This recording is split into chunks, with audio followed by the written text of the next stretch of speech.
सोचो अगर हमें 15 सालों के लिए बिना बिजली के रहना पड़े तो हमारी जिंदगी कैसी होगी। क्या हम इंसान बिना बिजली के सर्वाइव कर पाएंगे या फिर मारे जाएंगे। चलिए जानते हैं। तो मूवी की शुरुआत कुछ पुराने दिनों के शिकागो में होती है, जहां सभी इंसानों के पास इलेक्ट्रिसिटी थी। यहाँ पर हम एक चार्ली नाम की बच्ची को देखते हैं जो कार्टून देख रही थी। वहीं उसका छोटा भाई डैनी आईपैड में गेम खेल रहा था और उनकी मॉम रिचल फोन पर किसी से बातें कर रही थी कि तभी उसका हस्बैंड बेन घबराता हुआ घर आता है और उन्हें बताता है कि उनके पास ज्यादा टाइम नहीं है। जिस पर रिचल उससे पूछती है कि तुम किस बारे में बात कर रहे हो। अचानक यहाँ बेन के घर में लाइट्स ब्लिंक होने लगती है और उसके लैपटॉप में भी कुछ फाइल्स डाउनलोड होने लगती है, जो अगले ही सेकंड में 100% डाउनलोड भी हो जाती है। जिसके बाद वो अपने लैपटॉप से USB निकालकर उसे एक मेटल की लॉकेट में लगाने लगता है। वहीं दूसरी ओर हाईवे पर माइल्स और उसका दोस्त अपनी कार से निकलते हैं, जहां उनके पीछे रुकी हुई गाड़ियों की लाइन लगी हुई थी, जिनकी हेडलाइट्स भी एक के बाद एक अपने आप बंद हो रही थी। आसमान में प्लेन्स भी इधर उधर क्रैश होने लगे थे, जमीन पर ट्रांसफार्मर फटने लगे थे और यहाँ तक कि बिलीज टावर भी एकदम काला पड़ चुका था। इसके बाद हम धरती को अंतरिक्ष से देखते हैं, जहाँ धीरे धीरे धरती से बिजली गायब होती हुई नजर आ रही थी। अंधेरा USA के नॉर्थ से होते हुए ईस्ट और साउथ में फैलता चला जा रहा था और चारों तरफ ऐसा समा हो गया था कि बिल्कुल कैंडल लाइट डिनर का माहौल हो। लेकिन आज की जनरेशन यानी कि जेनजी के लिए इंटरनेट न होने का मतलब है कयामत का आ जाना। इसके बाद हमें एक स्टोरी सुनाई जाती है, जिससे हमें पता चलता है कि उस ब्लैकआउट डे को 15 साल से ज्यादा हो गए हैं। ब्लैकआउट डे के बाद इलेक्ट्रिसिटी वापस आई ही नहीं, जिस वजह से इलेक्ट्रिसिटी से चलने वाली सभी चीजें बेकार हो गई थी। यहाँ तक कि लोगों के कार इंजन, जेट टरबाइन और जरा सी बैटरी भी बिल्कुल खराब हो गई थी। इन सब चीजों की वजह से बड़े पैमाने पर सभी के हालात बहुत खराब हुए। बीमारी बढ़ी लेकिन दवाइयाँ नहीं मिली, आग लगी लेकिन आग बुझाने वाली गाड़ियाँ नहीं थी, फैक्ट्री थी लेकिन वहाँ खाने के लिए कुछ नहीं था और सभी लोग हाथ से काम कर रहे थे। जिसके बाद जल्द ही सरकारें गिरने लगी और मिलिटियाज पड़ने लगी थी। ब्लैकआउट के बाद यूनाइटेड स्टेट्स 6 भागों में बंट चुका था, जो कि the Monroe Republic day, Georgia Federation, the Plains Nation, Texas, California, Commonwealth और बाकी बंजर जमीन थी। इन सभी शहरों के ऐसे हालात को देखकर ज्यादातर लोग यहाँ से कहीं और शिफ्ट हो चुके थे, जिनमें से एक वेन और उसकी फैमिली भी थी, क्योंकि वो वहाँ के विलेज एरिया में रहने लगे थे। क्योंकि मोनरो रिपब्लिक एक पीसफुल कॉलोनी थी जहाँ कुछ 100 लोग जाकर बस गए थे। यहाँ हमें पता चलता है कि वेन की वाइफ की कुछ साल पहले ही डेथ हो गई थी और अब वो एक ब्रिटिश मेडिकल डॉक्टर मैगी को डेट कर रहा था। उसके बच्चे डैनी और चार्ली भी अब बड़े हो चुके हैं, लेकिन डैनी को अकेले रहना ज्यादा पसंद है क्योंकि वो अस्थमा की बीमारी से गुजर रहा है। ऐसे ही एक दिन चार्ली अपने भाई के साथ जंगल में जाती है, जहां उन्हें एक अबैंडन वैन दिखती है। चार्ली उसके अंदर जाती है और वहां उसे एक मिनी फ्रिज मिलता है, जिसे देखकर उसे अपने बचपन की याद आने लगती है, जब ब्लैकआउट डे के बाद उसके मॉम डैड ने उसे वो पिघली हुई आइसक्रीम दी थी, क्योंकि वो उस वक्त की आखिरी आइसक्रीम थी। एक दिन जब चार्ली हर दिन की तरह जंगल में चक्कर लगाने जाती है, तब मोनरो मिलिटिया, जो कि मोनरो रिपब्लिक की मिलिट्री फोर्स है, वो कॉलोनी के अंदर आते ही हमला बोल देती है। मिलिटिया की कलाई पर एक टैटू गुदा हुआ था, जो कि मोनरो रिपब्लिक के मेंबर्स का सिंबल था, जिससे उन्हें पहचाना जा सकता था। अब क्योंकि ये मोनरो रिपब्लिक के सेटलमेंट का वक्त है, इसलिए वहाँ रहने वाले सभी लोगों को टैक्स के रूप में अपनी फसलें देना उनकी जिम्मेदारी है। हालांकि वैन जानता है कि ये टैक्स से कहीं ज्यादा है। बेन को लगता है कि उनके साथ कुछ बुरा होने वाला है, इसलिए वो अपने सबसे अच्छे दोस्त आरोन के पास जाता है और उसे वो लॉकेट दे देता है, जिसमें बेन ने मूवी के शुरू में वो USB लगाया था। बेन आरोन से कहता है कि चाहे कुछ भी हो जाए, तुम्हें इस लॉकेट को कुछ नहीं होने देना। तभी उस मिलिटिया ग्रुप का कैप्टन मेजर टॉम निवेल वहाँ आ जाता है और वेन को अपने साथ चलने के लिए कहता है। वो उससे उसके भाई माइल्स के बारे में पूछता है। इस पर बेन कहता है कि वो माइल्स से पिछले 15 सालों से नहीं मिला है और वहाँ मौजूद सभी लोग डरे हुए देखते हैं कि मिलिटिया ग्रुप अपने कदम वापस लेने लगता है कि अचानक वहाँ डैनी आकर उनकी ओर क्रॉसबो पॉइंट करता हुआ अपने डैड को न ले जाने की धमकी देता है। वेन उसे शांत करने की कोशिश करता है, लेकिन इससे कोई फायदा नहीं होता और गलती से डैनी उन पर क्रॉसबो चला देता है, जिससे वहाँ मौजूद एक दुश्मन मारा जाता है। ये देखकर एकदम से सभी लोग मिलिटिया पर हमला करना शुरू कर देते हैं, लेकिन इस लड़ाई में उनका कोई मुकाबला नहीं होता और कई लोग मिलिटिया के हाथों मारे जाते हैं, जिसमें टॉम और बाकी लोगों को छोड़ दिया जाता है। लेकिन मिलिटिया ने डैनी को बंदी बना लिया था। कुछ देर बाद जब चार्ली वापस अपने घर आती है, तो यहाँ वो अपने डैड को खून में लथपथ देखती है, जहाँ वो अपनी आखिरी सांसें ले रहा था। वो उसे बताता है कि डैनी को मिलिटिया के लोग किडनैप करके ले गए हैं और अब उन लोगों की आखिरी उम्मीद सिर्फ माइल्स ही है, जो शिकागो में कहीं रह रहा है। चार्ली रोते हुए अपने डैड को बचाने की कोशिश करती है, लेकिन बेन मरने से पहले उसे अंकल माइल्स को ढूंढने के लिए कहता है, जिसके बाद उसकी मौत हो जाती है। अपने डैड के ऐसे मरने से चार्ली पूरी तरह टूट चुकी थी, लेकिन उसके पास शोक मनाने तक का टाइम नहीं था। वो अपना सामान पैक करती है और अकेले बाहर निकलने के लिए तैयार हो जाती है, लेकिन मैगी और आरोन उसे अकेले नहीं जाने देते, जिसके बाद वो खुद उसके साथ जाने को तैयार हो जाते हैं। जो चार्ली को बिल्कुल पसंद नहीं आता। इसके बाद तीनों खतरनाक रास्तों से होते हुए पूरे दिन सफर करते हैं, जिससे तीनों के बीच बॉन्ड और भी ज्यादा मजबूत हो जाता है। अगले दिन जब चार्ली पानी लेने के लिए झरने के पास जाती है तो उसे एक नेट नाम का लड़का दिखता है, जिसे देखकर वो वहीं रुक जाती है। अब क्योंकि पूरी दुनिया ब्लैकआउट में चली गई थी, इसलिए तब के बाद से हर इंसान को पहली बार में देखकर खतरा ही समझा जाने लगा था। यहाँ तक कि चार्ली जैसी लड़की के लिए बहुत सी चीजें दिमाग में होती है, लेकिन खुशकिस्मती से नेट सिर्फ उससे उसका नाम पूछता है और उसे जाने देता है। उस रात चार्ली और उसके दोस्तों को एक टूटा फूटा प्लेन मिलता है, जिसमें वो रात गुजारने की सोचते हैं, लेकिन बदकिस्मती से ये एक चोरों के ग्रुप का ठिकाना था, जहां उन लोगों को देखकर कुछ चोर यहां आते हैं और चाकू की नोक पर उनमें से एक चार्ली को उनसे दूर ले जाता है। मैगी को यहां कुछ खतरा महसूस होता है कि तभी वो अपने तेज दिमाग का इस्तेमाल करके उन चोरों को विस्की पिला देती है, जिसके कुछ देर बाद वो लोग उल्टी करते हैं और मर जाते हैं। वहीं दूसरी ओर आखिरी चोर चार्ली को मारने की कोशिश करता है कि तभी अचानक वहां नेट आ जाता है और उसे बचा लेता है। अगली सुबह नेट उन तीनों के साथ जाता है। अब यहाँ पता चलता है कि वो भी उनके साथ शिकागो जा रहा है। मैगी उसे अपनी टीम में देखकर कंफ्यूज हो जाती है, क्योंकि नेट उसके लिए बिल्कुल अनजान था, इसलिए वो चार्ली को वार्निंग देती है कि उसे ऐसे ही किसी पर भरोसा नहीं करना चाहिए। लेकिन कुछ देर बाद उसे याद आता है कि हर कोई बुरा नहीं है, इसलिए अब उसे नेट से कोई परेशानी नहीं थी। अगले सीन में जब मेजर टॉम और उसकी आर्मी आराम कर रही थी तो डैनी इस बात का फायदा उठाकर वहां से भागने की कोशिश करता है और हथकड़ियों का ताला खोलकर भाग जाता है। लेकिन कुछ दूर और भागने के बाद उसे अस्थमा का दौरा पड़ता है और वो वहीं घर के पास गिरकर बेहोश हो जाता है। कुछ घंटों बाद जब उसकी आंख खुलती है तो वो अपने सामने एक लड़की को उस पर बंदूक ताने देखता है। वो लड़की अपना नाम ग्रेस बताते हुए उससे पूछती है कि वो कहाँ से आया है, जिस पर डैनी बताता है कि कुछ लोगों ने उसे किडनैप कर लिया था, जिनसे बचता हुआ वो यहाँ आया है। ये सुनकर वो लड़की बंदूक नीचे करती है। इसके बाद वो उसे अस्थमा पंप देती है और बताती है कि ये उसके मरे हुए बेटे का है। इसके बाद हम उन चारों के ग्रुप को देखते हैं जो फाइनली शिकागो पहुंचते हैं, जो कि मोनरो रिपब्लिक में ही है। यहाँ देखने लायक बात है कि रिलीफ फील्ड पूरी तरह से आईबी प्लांट से कवर्ड है, सड़कें मछुआरों से भरी हुई है और यहाँ महंगी से महंगी गाड़ियों को घोड़े की बगी में बदल दिया गया है। बैन की बताई जानकारी के बाद वो सभी एक होटल में पहुँचते हैं। बारटेंडर से माइल्स के बारे में पूछते हैं। पहले तो वो बारटेंडर माइल्स नाम के किसी इंसान को जानने से मना कर देता है, लेकिन जब चार्ली उसे अपने डेड बैन के बारे में बताती है कि हाल ही में उनकी डेथ हुई है तो वो बताता है कि वह खुद ही माइल्स है, लेकिन वो उन सभी से अपनी पहचान को छुपाए रखने के लिए बोलता है। कुछ देर बाद माइल्स अपनी भतीजी को अंदर ले जाता है और उससे प्राइवेटली बात करता है, जहां चार्ली बताती है कि कैसे मिलिटिया ने उसके डैड को बेरहमी से मार डाला और डैनी को किडनैप करके अपने साथ ले गए। जिसके बाद चार्ली उससे पूछती है कि वो लोग हमारी फैमिली के पीछे क्यों पड़े हैं, जिस पर माइल्स कहता कि जरूर बैन कुछ न कुछ उस ब्लैकआउट के बारे में जानता था। वो कहता है कि मोनरो रिपब्लिक के लीडर जनरल मोनरो एक क्रूअल जनरल था जो पूरे देश और पूरी दुनिया को अपने कब्जे में करना चाहता था, लेकिन उसके लिए उसे कुछ हथियारों की जरूरत थी, जैसे कि फाइटर प्लेन्स, टैंक और यहाँ तक न्यूक्लियर बम। और क्योंकि बैन अकेला ऐसा इंसान था जो ब्लैकआउट क्यों हुआ था उसके बारे में जानता था और मोनरो को विश्वास था कि वो इससे निपट सकता है। ये सब सुनने के बाद चार्ली अपने भाई डैनी को लेकर और ज्यादा चिंतित हो जाती है और अपने अंकल से उसकी मदद करने के लिए कहती है, लेकिन सरप्राइजिंगली वो उसकी मदद करने से साफ मना कर देता है, क्योंकि उसका मानना था कि ये काम बहुत रिस्की है और वो इस काम को करने के लायक नहीं है। जिससे नाराज होकर चार्ली वापस अपने ग्रुप के पास जाने के लिए तैयार हो जाती है। उसे परेशान देखकर नेट माइल्स के पास बिल्कुल लड़ने के मूड में जाता है, लेकिन तभी माइल्स नेट का हाथ पकड़कर उठता है, जहां पता चलता है कि नेट भी मोनरो मिलिटिया का मेंबर है और वो चार्ली और उसके दोस्तों के साथ मिलकर माइल्स तक पहुंचना चाहता था। ये जानकर हर कोई हैरान हो जाता है, लेकिन इससे पहले कि वो कुछ कर पाते नेट वहां से भाग जाता है। अब मिलिटिया को उनकी लोकेशन का पता होने के बावजूद भी माइल्स अपनी जगह को छोड़ने से मना कर देता है, क्योंकि उसका मानना था कि वो अकेला ही पूरी फौज का सामना कर सकता है। चार्ली और बाकी लोग भी माइल्स की मदद करने को तैयार थे, लेकिन माइल्स गुस्से में उन पर चिल्लाते हुए उन्हें यहाँ से दूर जाने के लिए कहता है।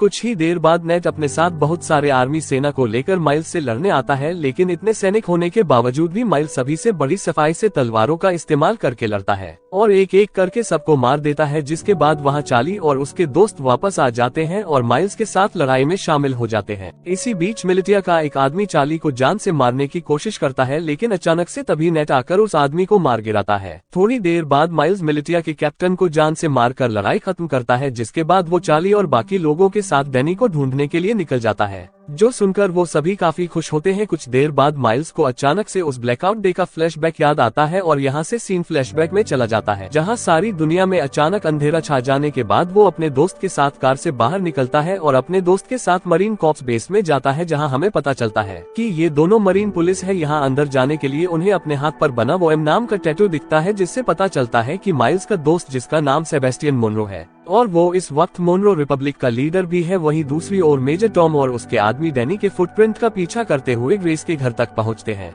डरी हुई ग्रेस डैनी को बचाने की कोशिश करती है, लेकिन जैसे ही टॉम उसे जान से मारने की धमकी देता है तभी वो पीछे हटती है और टॉम उसके घर में घुसकर डैनी को पकड़ लेता है। उनके जाने के बाद ग्रेस चुपके से बेसमेंट में जाती है और एक लॉकेट निकालती है जो बिल्कुल आरोन के लॉकेट जैसा था। जैसे ही वो उसे दबाती है तो अचानक से कमरे में बल्ब जलने लगता है। इसके बाद ग्रेस उस लॉकेट को कंप्यूटर में लगाती है और किसी से चैट करना शुरू कर देती है। दूसरी तरफ जो ग्रेस से चैट कर रहा था वो बहुत खुश था कि मिलिटिया को उनके छुपे हुए राज के बारे में नहीं पता चला। यहाँ प्रेजेंट में माइल्स ग्रुप को अपने साथ ही रखता है, जो कि अपनी एक पुरानी साथी को ढूंढ रहा है जिसका नाम नोरा है, जो एक्सप्लोसिव बनाने में माहिर है। माइल्स चार्ली को बताता है कि अगर उन्हें डैनी को बचाना है तो उन्हें नोरा जैसी तेज फाइटर की जरूरत पड़ेगी। यहाँ टैबन में अचानक उनके ऊपर कुछ दुश्मन हमला कर देते हैं, लेकिन इस बार भी माइल्स सबको हरा देता है। तभी वो एक आदमी को पकड़ता है और उसका गला घोटते हुए नोरा की लोकेशन पूछता है। यहाँ हमें पता चलता है कि नोरा को भी मिलिटिया ने पकड़ रखा है और इस वक्त वो मिलिटिया में एक नौकर बनकर रह रही है। उस रात माइल्स अकेले ही बाहर जाने का फैसला करता है, ये कहते हुए कि वहां जाना खतरे से खाली नहीं है। इसके बाद वो रेडी होकर बाकी ग्रुप के लोगों को लावेल इंडियाना में अगले 2 वीक बाद मिलने के लिए कहता है। हालांकि अगली सुबह जब मैगी और आरोन जागते हैं तो उन्हें पता चलता है कि जिद्दी चार्ली भी माइल्स के साथ निकल गई है, जो चीज उन्हें बिल्कुल अच्छी नहीं लगती। अब उनके पास कोई चारा नहीं बचा था, इसलिए आरोन मैगी को लॉकेट देता है जो कि बैन ने उसे दिया था। वो ये भी बताता है कि बैन ने उन्हें ग्रैंड पार्क में एक लेडी से मिलने के लिए भी कहा था, जो और कोई नहीं बल्कि ग्रेस है। हालांकि दोनों अभी भी चार्ली को लेकर चिंतित है, लेकिन उन्हें लगता है कि वो ठीक हो जाएगी और इसके बाद ये ग्रेस को ढूंढने के लिए ग्रैंड पार्क जाने लगते हैं। ये दोनों ग्रेस को ढूंढने निकल जाते हैं, जहां इन्हें लगता है कि ग्रेस ही वो की हो सकती है जिससे अर्थ पर इलेक्ट्रिसिटी को वापस लाया जा सकता है। वहीं दूसरी ओर जब मेजर टॉम अपनी सेना को लीड करते हुए अपने अड्डे की ओर जा रहे थे कि तभी अचानक एक गोली चलने की आवाज सुनाई देती है, जो सुनते ही लोग अपना रास्ता बदलकर उस गन शॉट की आवाज का पीछा करते हैं, जिसका पीछा करते करते वो लोग एक छोटे से घर तक पहुंचते हैं, जहां उन्हें पता चलता है कि इस मोनरो रिपब्लिक में आम इंसान अपनी पर्सनल बंदूकें और गोला बारूद नहीं रख सकते। इसी वजह से सभी लोग क्रॉसबो और दूसरे हथियारों का इस्तेमाल करते हैं। इसी के चलते मेजर टॉम उस घर के मालिक को धमकी देता है कि वो अपने घर के सभी हथियारों को उन्हें दे दे। उस आदमी को लगता है कि वो हथियार देने के बाद भी मारा जाएगा, इसलिए वो अपने घर से एक बंदूक निकालकर बाहर खड़े एक आदमी को गोली मार देता है कि तभी मेजर टॉम उस आदमी को गोली मारकर मार देता है। इन सब चीजों के बाद हम वहीं डरे हुए डैनी को देखते हैं। अगले सीन में मिलिटिया के अड्डे पर हमें फॉर्मली जनरल मोनरो से मिलवाया जाता है, जिसका हाथ इन सभी बुरी चीजों में है।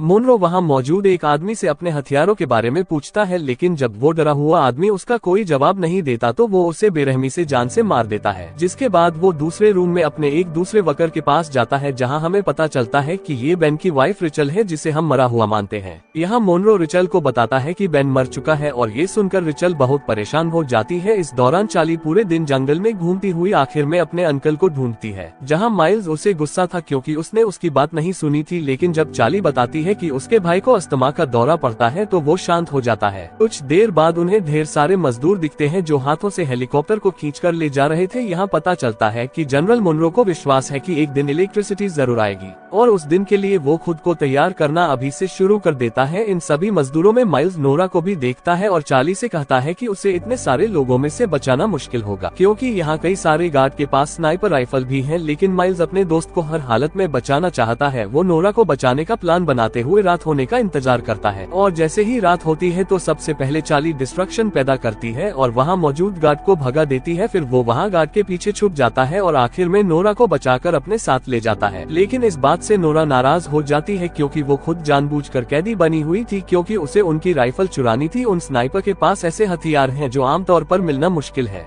कुछ देर बाद माइल्स नोरा से कहता है कि उसे अपनी भतीजे को बचाने के लिए उसकी मदद चाहिए, जिसके लिए वो तुरंत मान जाती है, लेकिन इसके बदले वो उससे स्नाइपर से राइफल चुराने में मदद मांगती है। माइल्स को ये मुश्किल लगता है, लेकिन इस वक्त उसके पास नोरा की बात मानने के अलावा कोई चारा नहीं था। थोड़ी देर बाद वो तीनों पास की झोपड़ी में जाते हैं जहां वो तीनों डैनी को बचाने की प्लानिंग करते हैं। बारूद का यूज करके नोरा एक टेम्पररी हथियार बनाती है जिसका इस्तेमाल वो उन स्नाइपर वाले गार्ड को मारने के लिए करेंगे। लेकिन दिक्कत ये है कि इस हथियार का असर सिर्फ कुछ मीटर्स तक ही रहेगा, जिसका मतलब हुआ कि उनमें से किसी एक को गार्ड के पास जाकर उन्हें गोली मारनी होगी। वो लोग प्लान करते हैं कि माइल्स और नोरा आसानी से उनकी पकड़ में आ जाएंगे, लेकिन चार्ली उनका आखिरी ऑप्शन होगा। यहाँ से जाने से पहले माइल्स उनसे कहता है कि जैसे ही वो सभी गार्ड मर जाएंगे तो वो सभी मजदूरों को निकाल लेंगे। कुछ ही देर बाद चार्ली अपने हथियार को स्लीव्स के अंदर छुपाती है और एक खोया हुआ इंसान होने का नाटक करती हुई पहरेदारों के पास जाती है, जिसके बाद वो तुरंत हथियार लेकर गार्ड के पास जाती है और तुरंत उन्हें मार देती है। इससे पहले कि बाकी गार्ड कुछ कर पाते वहाँ नोरा और माइल्स आकर उन पर हमला कर देते हैं। इस लड़ाई के बाद जब वो लोग सभी मजदूरों को आजाद कर रहे थे तो नोरा ये रिवील करती है कि उसने अपने रेबल के लिए स्नाइपर चोरी की थी। वहाँ ग्रैंड पार्क में जब ग्रेस अपने कंप्यूटर पर टाइप कर रही होती है तभी कोई आदमी उसके घर में घुसकर उसके सामने आता है। उस आदमी के पास भी सेम वही लॉकेट था जो उसकी तरह तेज एनर्जी छोड़ रहा था।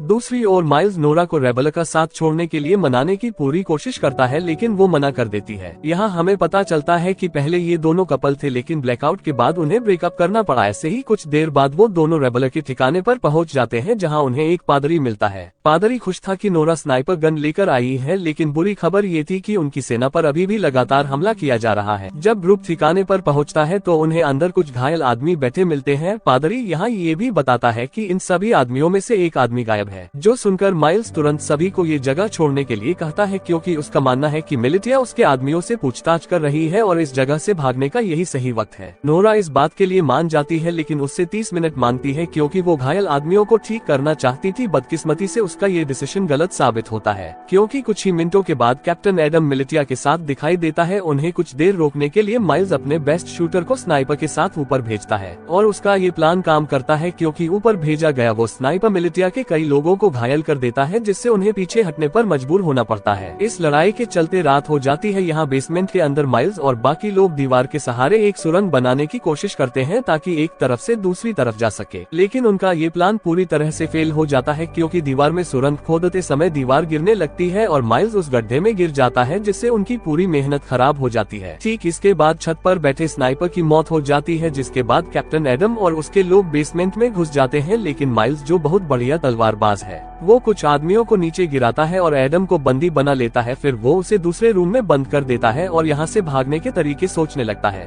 यहाँ हैरानी की बात ये होती है कि एडम माइल्स को पहचान लेता है, जिससे कमरे में मौजूद सभी लोग हैरान रह जाते हैं। ये देखकर चार्ली उनसे पूछती है, तुम एक दूसरे को कैसे जानते हो? यहाँ कहानी एक अलग मोड़ लेती है, जहाँ एडम ये रिवील करता है कि पहले माइल्स जनरल मोनरो का राइट हैंड था, यहाँ तक कि माइल्स वो इंसान है जिसने मिलिटिया को लड़ना सिखाकर कितना खतरनाक बनाया है। लेकिन इतना रिवील होने के बावजूद भी माइल्स उन्हें मारने पर अपना फोकस रखता है। माइल्स उनके सामने एक डील रखता है जिसमें वो खुद को मोनरो मिलिटिया के सामने सरेंडर करेगा, लेकिन उसके बदले में उसके ग्रुप के किसी भी इंसान को कोई नुकसान नहीं पहुंचाया जाएगा। किसी वजह से एडम ये डील एक्सेप्ट कर लेता है, हो सकता है उसे अपनी जान की परवाह हो इसलिए। और इसके बाद जल्द ही माइल्स को मोनरो मिलिटिया ले जाया जाता है। यहाँ से सीन फ्लैशबैक में जाता है, जहाँ हम ब्लैकआउट के 2 वीक बाद का सीन देखते हैं, जब माइल्स अपने भाई को ढूंढने के लिए शिकागो आया था और उसका सबसे अच्छा दोस्त मोनरो भी उसके साथ था। वही रास्ते में उन्हें 2 आदमी मिलते हैं, जिनमें से एक आदमी दूसरे को बहुत बुरी तरह पीट रहा था। एक अच्छा इंसान होने के नाते माइल्स उनके पास जाता है और अपनी बंदूक निकालकर उनमें से एक को गोली मार देता है। इसके बाद दोनों दोस्त उस बचे हुए चुटीले इंसान की मदद करते हैं, जो और कोई नहीं बल्कि कैप्टन एडम ही था, और इसीलिए वो आज तक माइल्स की इतनी रिस्पेक्ट करता है क्योंकि उसने उसकी जान बचाई थी।